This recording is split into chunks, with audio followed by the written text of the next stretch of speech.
Some betrayals don't come from enemies, they come from your own flesh and blood, quietly, slowly, like water eroding stone. You don't even realize what's happening until the floor gives way beneath you. That's how it began for me. Not with shouting, not with some dramatic outburst, but with a silence that stretched too long over dinner and a look in my daughter's eyes that told me I had overstayed a welcome I never realized had an expiration date. I'm Margaret Albright. I was 58 when my world turned upside down. A widow of 9 years, a mother of 1, and according to my daughter Amanda's husband, an extra mouth in their house. I had always thought love was unconditional, that family meant safety, that you could fall apart and come home, and the people you raised would remember the years you spent holding them together. But memory is a fragile thing, especially in the hearts of those who no longer need you. When I first moved into Amanda's home, it was meant to be temporary. My savings had dwindled after my husband's illness. The treatments, the travel, the endless appointments, all of it devoured what little we had. By the time he passed, I was left with a handful of fading photographs and a rusted-out sedan I could barely afford to insure. Amanda didn't hesitate then. "Come stay with us, Mom," she said. "We have the space." And for a while I believed that love was still thick enough to hold us. But over time, things changed. It was never overt, just different. Chad, her husband, stopped greeting me in the mornings. When I washed the dishes, I heard whispers from the living room. When I folded laundry, doors closed a little louder behind me. They didn't say anything cruel, but they didn't have to. The warmth faded, and in its place came distance. Invisible, inevitable. Real-life commentary. Aging in America comes with a quiet kind of erasure. Older adults, especially women, become background noise in their own families. One survey found that 42% of adults over 55 say they feel invisible to younger generations, not unwanted, just unseen, until they become inconvenient. Then came the moment I'll never forget. It was a Thursday evening. I'd made stew, his favorite, Amanda once told me. Chad didn't touch it. Instead, he looked across the table, fork poised in hand, and said, "We've been thinking, maybe it's time you find a place of your own. It's getting tight around here, with bills and all. It's just, you're kind of an extra mouth." Amanda didn't say anything. She didn't have to. Her silence was agreement. The shame that rushed through me in that moment wasn't just sadness. It was humiliation. The same hands that had rocked Amanda to sleep, that had signed permission slips, that had sewn her prom dress, now labeled inconvenient. A financial burden. I nodded. I didn't cry, not in front of them. I waited until that night when the lights were off and the house had gone quiet. Then in the privacy of their guest room, I sat at the edge of the bed and wept into my hands. Not because I had no home, but because I no longer recognized my daughter. The next morning I packed quietly. Just one suitcase, a second-hand purse, my husband's old watch. I didn't even take the photographs. They felt too heavy. I left with nowhere to go. Real-life insight. Elder homelessness is one of the fastest-growing demographics in the U.S. Between 2007 and 2017, the number of homeless adults over 50 increased by over 40%. Why? Rising rents, insufficient retirement funds, and yes, family rejection. For a few nights, I stayed in a motel on the edge of town, cheap, damp, but quiet. I used the free Wi-Fi to browse part-time job listings, library assistant, grocery stocker, night shift receptionist. No one called back.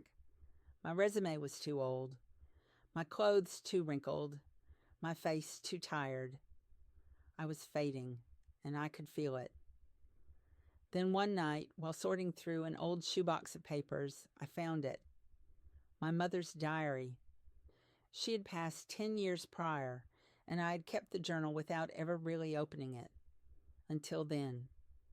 Maybe it was desperation or divine timing.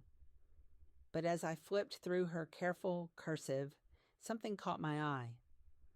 March 14th, 1972. I hope one day Margaret learns the truth, that her father was not James Albright.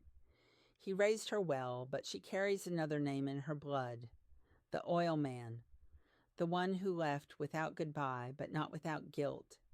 He left a fund in her name, hidden, but protected. Maybe she'll find it. Maybe she'll use it to build something better than the shame he gave me. I read that line a dozen times. And then I started to dig. Public records, probate files, private archives. It took me 5 days to trace the name, 6 more to uncover the trust, and one breathless phone call to a quiet estate firm in Houston to confirm, yes, Margaret Albright was the beneficiary of a dormant account left untouched for decades. The value? Enough to buy a new life. I didn't scream. I didn't laugh. I just sat there in the flickering light of the motel room and felt something I hadn't felt in weeks. Grounded. This wasn't revenge. This was a resurrection. After I hung up the phone with the estate lawyer in Houston, the world didn't shift immediately. The motel walls didn't widen. The air didn't sweeten. But something deep in my chest uncurled, like an old tree stretching after a long winter. For the first time in weeks, I wasn't bracing for impact. I was bracing for a future. The lawyer was discreet, professional. The trust had sat dormant for nearly 40 years, protected by ironclad legal language and old Southern guilt. My biological father, an oil executive who met my mother at a hotel bar in 1963, never acknowledged me publicly. But privately, he had ensured I would be taken care of. Maybe it was guilt. Maybe it was decency. It didn't matter. What mattered was that I was no longer powerless. The amount was more than I had imagined. Not billionaire wealth, but enough. Enough to buy land. Enough to start fresh. Enough to choose, not just survive. For 3 days, I said nothing. I stayed in the motel, pretending I was still poor. I walked the cracked sidewalk to the convenience store, ate microwaved soup, sat quietly under the buzzing fluorescents. And each night I opened that diary, reading the same entry over and over again until it seared into my mind. Maybe she'll find it. Maybe she'll use it to build something better than the shame he gave me. Better. That word stuck with me. Not bitter. Better. And that's when the idea came, not as a flash of rage, but as a slow, simmering clarity. I didn't want revenge. I didn't want to destroy Amanda or Chad. I wanted to remind them of something they had forgotten, who I was, what I gave, and what I still held. So I called a real estate agent. Real life insight. More and more women over 50 are quietly becoming first-time investors, not because they want to get rich, but because they're done relying on anyone else to write their story. They invest not in status, but in sovereignty. I told the agent I was looking for a small multi-unit property in the neighborhood where Amanda and Chad lived. Nothing flashy, just something stable. He offered me 4 listings. I recognized the third one instantly. 128 Willow Avenue, a pale yellow triplex with weathered bricks and a sagging porch. Amanda and Chad's address. I didn't speak for a moment when he said it. He didn't know the connection. I simply nodded and said, "That one. I want to see that one." We visited the next day. I wore the same worn shoes, the same faded jeans. I didn't want to alert anyone, not yet.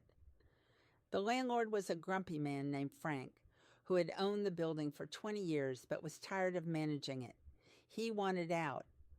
Tenants never pay on time. Boilers ancient. Roof leaks. I'm done. I walked through the halls, listened to the creak of the floorboards I had once tiptoed across to bring Amanda her forgotten lunch. Now they felt different, like a battlefield I was returning to, but on my own terms. I made an offer in cash. Frank blinked. You serious? I was. Within a week, the papers were signed. Just like that, I became my daughter's landlord. Commentary. Sometimes the most powerful moves in life are quiet. You don't need fireworks. You don't need applause. You just need a pen, a signature, and a little bit of grace. I didn't evict them. That would have been easy. Too easy. I raised the rent, not immediately, just slightly at first. Enough to be felt but not questioned. Then I waited. 3 weeks later, Chad sent an email to Frank's old property account. Hey, not sure what's going on with the new ownership, but rent's been increased by 30%. This is going to be tough for us. Can we talk? I replied. Politely, formally, no name, just the initials, M.A. Property Management. No, Chad, we can't talk, but you're welcome to relocate. He didn't respond. Amanda did neither. Not yet. Real life story. In Seattle, a retired teacher inherited a small inheritance and bought the duplex where her ex-husband and his new wife lived. She didn't evict them. She offered to upgrade the unit at triple the rent. They moved out silently within 60 days. She never said a word. She didn't need to. The lease was her closure. I visited the building once more, quietly, at dusk. I stood across the street, watching their living room window glow softly with the light of a television. I didn't feel joy. I didn't feel triumph. I felt steady, because power doesn't always roar. Sometimes it whispers, and sometimes it signs the deed. Time has a strange way of exposing character. At first, Chad tried to keep up. He tightened the budget, cut their Netflix subscription, canceled a vacation they had planned for June. Amanda stopped getting her nails done, started buying off-brand groceries. The little luxuries faded like autumn leaves. But it wasn't just the money. It was the weight of discomfort, the shift in their routine, the realization that life without a safety net feels different when you once held the rope yourself. 2 months into the new rent structure, the tension was no longer subtle. It had moved into the walls, between the words. Chad started snapping at Amanda over small things. Amanda cried in the bathroom more than once, and still they didn't know who owned the building. They thought M.A. Property Management was some faceless firm, some random investor who saw them as numbers in a spreadsheet. That illusion cracked the day Amanda ran into me at the corner bakery. I hadn't planned it. I wasn't there to gloat. I was just grabbing coffee and a sandwich on my way to a small volunteer project I'd picked up, helping elderly residents navigate housing paperwork. Life has a way of returning us to what matters. Amanda stepped in behind me, and for a moment neither of us moved. Her face drained of color. Mom? I turned, nodded. Amanda. Silence stretched between us like elastic, taut, ready to snap. She stepped closer. You look different. I feel different. There it was, the beat, the pause before the real conversation begins. She stared at the floor. I didn't know how to reach you. You didn't try. Her lips parted, but no words came out. Real life commentary. Sometimes the people who hurt us most don't know how to apologize, not because they don't feel guilt, but because they don't know how to face the version of you that survived their absence. Shame makes cowards of many. Amanda finally asked, "Are you okay?" I nodded. "I am." Then I saw it. The flicker in her eyes. Confusion, uncertainty, maybe even fear. She had imagined me somewhere small, quiet, broken, not here, clean, confident, standing tall with a linen blazer and clear eyes. She didn't ask where I'd been or how. Instead, she said, "Rent's gotten high. Chad's been stressed. We're thinking of moving." I sipped my coffee. "You should." The air stilled between us. Amanda frowned. "What's going on? Do you know who owns the building now?" I looked at her. Then I smiled. And in that moment, without a single raised voice, without any dramatic confrontation, Amanda knew. Her hand flew to her mouth. "It's you." I didn't answer. I didn't have to. Her eyes welled up and she took a step back like I had struck her. "Why would you do this?" she whispered. And for the first time in months, I let my voice rise, not in anger, but in honesty. "Because I needed you," I said. "I needed family. I needed home, and you chose convenience over care. I didn't punish you. I protected myself. I didn't take your roof. I bought mine." Amanda stood there blinking, tears beginning to fall. I wanted to reach for her, but I didn't. Because I had already extended myself once. I had bent, folded, shrunk. This time I stood. Real life story. A woman in Massachusetts was kicked out of her daughter's home after a divorce left her broke. She rebuilt her life, started a home decor blog, and 5 years later bought a small duplex next door to her daughter's place. Today they speak, but on new terms. "I didn't want to be taken back," she said. "I wanted to be seen." Amanda finally whispered, "You're not the same." "No," I said, "I'm not." We stood there in silence. I didn't offer comfort. She didn't offer an apology, not yet. Sometimes reconciliation isn't a hug. It's a pause, a reset, a truth too heavy to ignore. Later that week, I received an email. Subject, from Amanda. "I know I hurt you. I was scared. Chad pressured me, but I didn't stop him. That's on me. You didn't deserve that. If you ever want to talk, I'm here. If not, I'll understand. I just wanted to say, I'm sorry."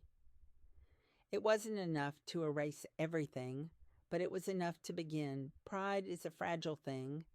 It looks tough on the outside, loud, self-assured, often dressed in smugness, but underneath it's brittle, breakable. Chad's pride was no different. After Amanda discovered the truth, she told him. I wasn't there when it happened, but I heard about it days later, from Nicole, a neighbor and former classmate of Amanda's who lived in the downstairs unit.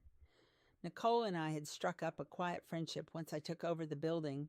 She kept me updated, without judgment, just a gentle stream of facts. "He went red," she said. "Slammed the fridge door. Said it was all manipulation, that you were playing games." But I wasn't playing games. I was keeping boundaries. Chad refused to leave. "We're not giving her the satisfaction," he said, pounding his fist against the kitchen table. "I'll get a lawyer. I'll fight this rent hike." But he didn't fight. He stalled. And the past has a way of catching up with people who think rules don't apply to them. A month later, Chad missed their rent payment. 2 weeks after that, he missed a second. Not because I forced his hand, because he'd been relying on Amanda to patch every hole while he stood behind a curtain of blame. Amanda came to see me alone, not as a daughter begging for favor, but as a woman caught in the gravity of a life she no longer wanted. We met at the small community garden where I now volunteered once a week. I was pruning basil. She was holding a reusable grocery bag like it could shield her from the truth. "I don't know who he is anymore," she said, voice shaking. "You know," I replied gently. "You just don't like what you know." She nodded slowly. "I let him push you out," she whispered. "Yes, and now I don't know how to fix it." "You can't fix what you won't leave," I said, pulling a weed from the soil. She started to cry, not loud, not messy, just a soft, slow unraveling of tears. And for the first time in months, I stepped forward and held her. Not because everything was healed, but because this was how healing begins. Real life insight. When women begin to reclaim their space, especially within family dynamics, it often forces a reckoning in their daughters. Generational patterns of silence, submission, or sacrifice don't break through confrontation alone. They break through example. Boundaries modeled with grace become blueprints for courage. Amanda filed for separation the following week. She moved out 2 weeks later. She found a small apartment in a neighboring district, applied for a part-time job teaching art therapy at a local community center, and began slowly to rebuild. Chad sent me one final email. Subject line, "This is low, even for you." I didn't reply, because I wasn't low. I was free. Commentary, people often confuse boundaries with punishment, but boundaries aren't about hurting someone, they're about choosing yourself. Choosing peace. Choosing the life you're no longer willing to negotiate. The next month, I received a folded note in the mail. It was from Amanda. Inside was a pressed flower, lavender, our shared favorite, and a simple line. "Thank you for not becoming what they tried to make you." I cried for the first time in a long time, not from sadness, but from relief. I wasn't waiting for their remorse anymore. I had made my peace, and now I could build something better. Closure doesn't always come with a grand finale. Sometimes it's quiet. Sometimes it's as soft as lavender pressed into a folded note. Sometimes it's a morning cup of tea brewed in a home you paid for with your own strength, your own story, your own scars. Months passed after Amanda moved out. The leaves changed. Rent checks arrived. The property stabilized. Chad moved out, bitter and bruised, blaming everyone but himself. He sent one last notice of dispute, which my lawyer addressed with a single line. All terms legally upheld. Dispute closed. I never heard from him again. As for Amanda, she kept her distance at first, respectfully, carefully. We spoke only by email, short and warm. Sometimes she'd send a photo from her new apartment, a shelf she built herself, a painting from her first art therapy session, a cup of coffee with a handwritten caption, "Thinking of you today." And then, one afternoon, I found her standing at my gate.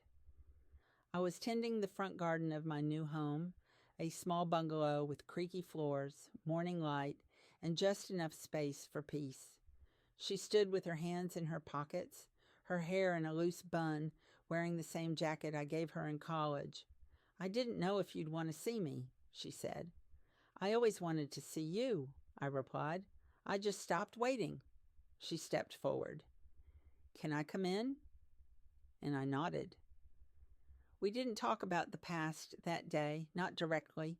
We just sat. I made tea. She commented on the curtains.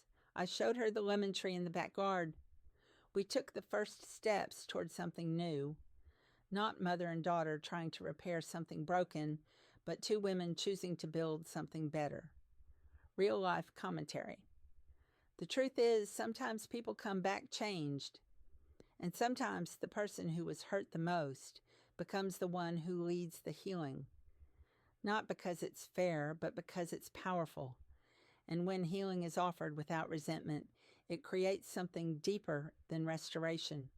It creates legacy. In the months that followed, we started having dinner together once a week. Sometimes she brought takeout. Sometimes I cooked. She began bringing her students' drawings, bright, messy little masterpieces filled with hope, and I hung them on my fridge. She asked me questions. She listened, really listened. One evening she said, "I always thought you were strong, but now I know you were also soft, and I mistook that softness for weakness. I'm sorry, I didn't say, it's okay, because it wasn't, but it was better. So I said, thank you. That means something. Amanda started bringing over other things, old family photos, books from her childhood, even one of my scarves she had kept in a drawer without knowing why. And with each object, each moment, the house filled with something it hadn't had in years. Not forgiveness, that had already begun, but familiarity, that quiet echo of unconditional love. Real life reflection. So many people believe that healing has to come from someone else's apology. But the truth is, healing begins the moment you stop waiting for someone to rescue you and start rebuilding anyway. Not in spite of the pain, but because you know you deserve more than what hurt you.